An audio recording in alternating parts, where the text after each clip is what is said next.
These Christmas coasters cost just under $5 to make and only require 3 items. You need coasters, Mod Podge, and Christmas scrapbook paper. You will also need to grab a brush and an xacto knife. Cut the scrapbook paper to size and then put a layer of Mod Podge on the coaster.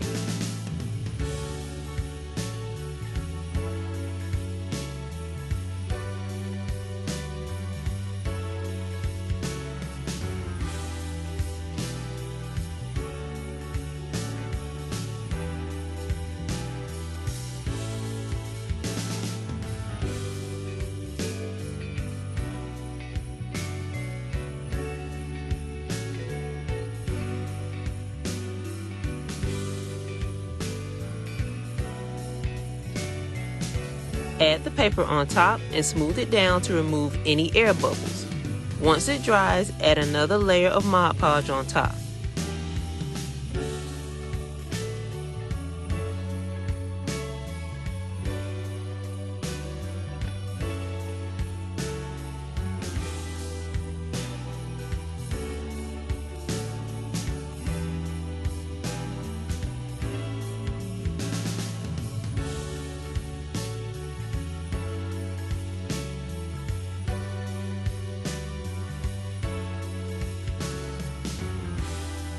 I hope you enjoyed this quick and easy Christmas coaster craft. Thanks for watching and make sure to like and subscribe.